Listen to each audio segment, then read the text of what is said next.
Bonjour à tous, bien-aimés. J'espère que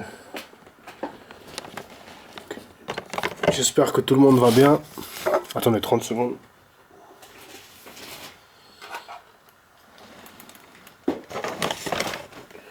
Voilà. Excusez-moi, il y a l'ordinateur qui...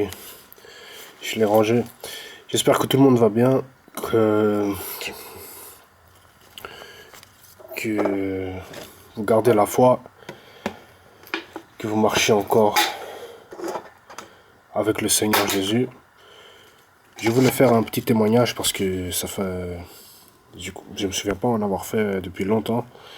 Et la parole de Dieu dit dans l'Apocalypse qu'ils l'ont vaincu, que nous, les enfants de Dieu, nous avons vaincu le diable par le sang de l'agneau, le sang de Jésus, et par la grâce de Dieu, par la parole de notre témoignage. Amen. Par la parole de notre témoignage. Donc je voulais, excusez-moi la qualité de la vidéo, mais je voulais donner un témoignage un peu en résumé de mon parcours avant ma conversion, et peut-être même après. Donc moi, je suis le frère de Livio de Genève. J'habite à Genève. Pour ceux qui connaissent, pas loin de la frontière française, en Europe. Et donc Genève, à côté du canton de Vaud, pour ceux qui connaissent. Donc voilà. En Suisse, à Genève. Et j'ai grandi dans les quartiers populaires. J'ai fait mon école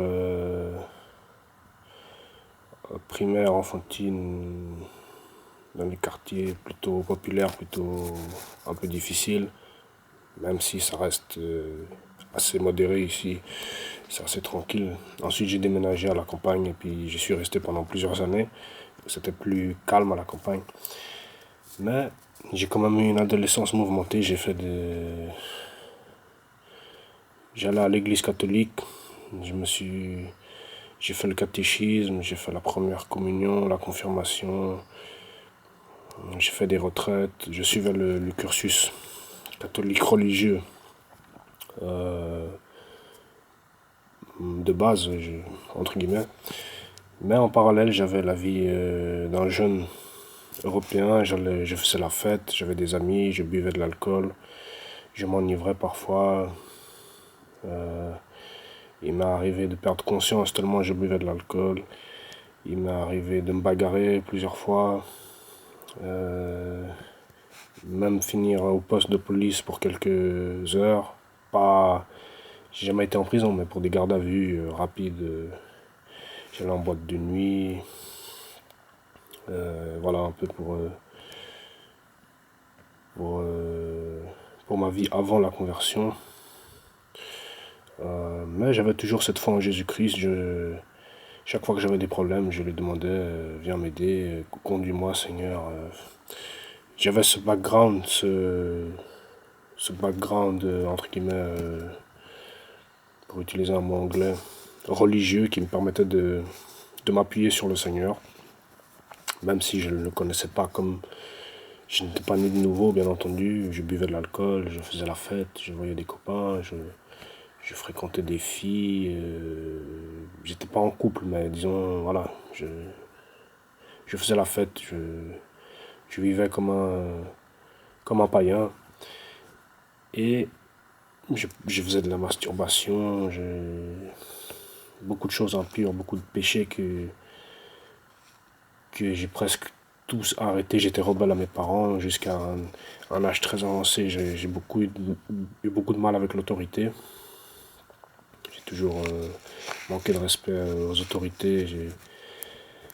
Malheureusement, le diable utilisait ma manière de penser, d'agir, de parler pour sa gloire, c'est-à-dire dans la rébellion, dans la désobéissance, et ça m'a apporté beaucoup de préjudices, beaucoup de problèmes. Mais par la grâce de Dieu, le Seigneur m'a toujours protégé et il me protège encore.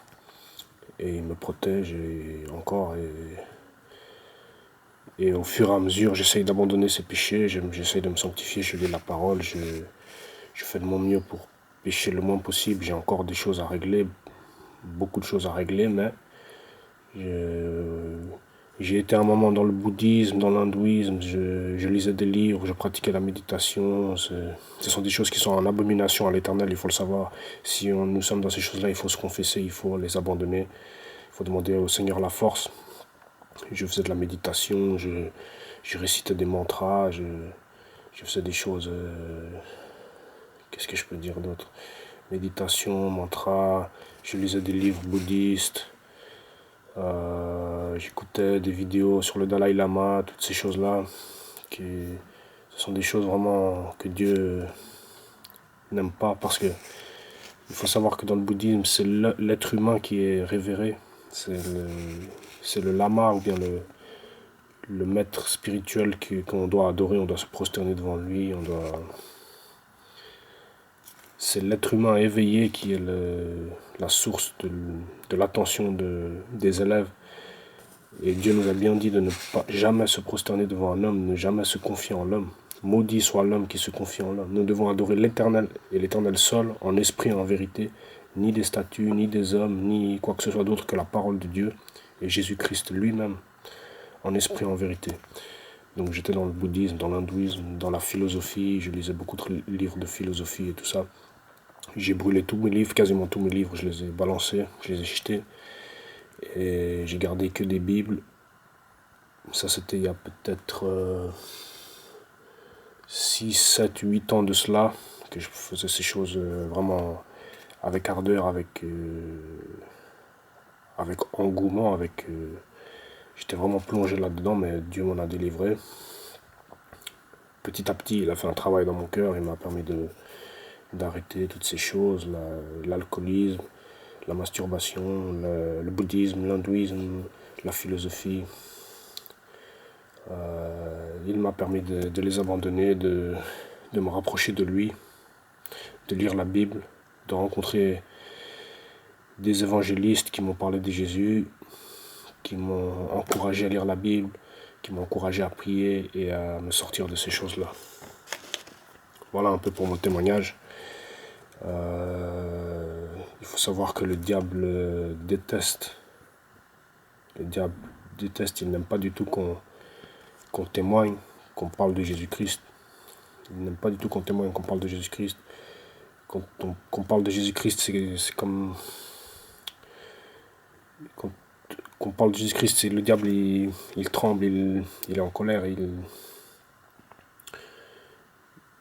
sait pas quoi faire, il tourne en rond, vraiment comme un lion en cage, un lion rugissant, et il est vraiment dans une attitude dévastatrice pour lui et pour les autres. Mais Jésus-Christ est Seigneur. La Bible dit, comme je vous ai dit dans l'Apocalypse, vous pouvez chercher le verset, ils l'ont vaincu, mais donc nous, les enfants de Dieu, les élus, ils l'ont vaincu à cause du sang de l'agneau et de la parole de leur témoignage. Donc il faut témoigner pour la gloire de Dieu. Et ensuite, il y a 3-4 ans de cela, en 2016, je me suis fait baptiser. Donc j'ai accepté le Seigneur Jésus-Christ dans une église évangélique. On a fait une cérémonie, on est allé manger des grillades, on s'est fait baptiser. Je me suis repenti pour mes péchés, j'ai confessé, j'ai accepté le Seigneur Jésus-Christ, j'ai décidé de lui donner ma vie. Et en 2016, et depuis, je suis en train d'essayer de me rapprocher de lui, de marcher dans ses voies. Je n'ai pas du tout atteint la perfection, loin de là, mais j'espère qu'un jour, vraiment, j'abandonnerai la plupart de mes péchés, surtout les plus importants, pour enfin arriver à un niveau irréprochable, comme l'apôtre Paul nous l'a recommandé, saint et irréprochable devant Dieu pour pouvoir entrer au paradis. Donc voilà ce que je voulais vous dire un peu. Et par la grâce de Dieu, j'espère que ce témoignage va aider quelques-uns à se rapprocher de Dieu. Je crois qu'avec l'aide du sang de Jésus, de sa parole, de la prière, par la grâce de Dieu, nous pourrons vraiment nous approcher de lui, nous sanctifier, nous garder individuellement, chacun d'entre nous, nous garder saints, nous garder sanctifiés, saints devant Dieu, et arriver à un niveau spirituel qui convient au Seigneur, afin que nos noms soient inscrits dans le livre de vie. C'est ma prière pour chacun d'entre nous. Et je crois que Dieu va m'accorder cela. Que mon nom soit inscrit dans le livre de vie, afin qu'un jour, je puisse entrer au ciel, entrer dans la gloire du Maître. Et donc c'est pour ça que je fais ce petit témoignage aussi aujourd'hui, pour la gloire de Dieu. C'est une grâce que de pouvoir parler de Jésus-Christ.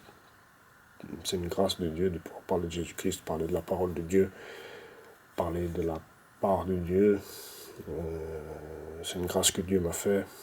Il l'a fait à ses enfants. Et je remercie le Seigneur vraiment pour ces instants. Et je vous dis à très bientôt. Ciao.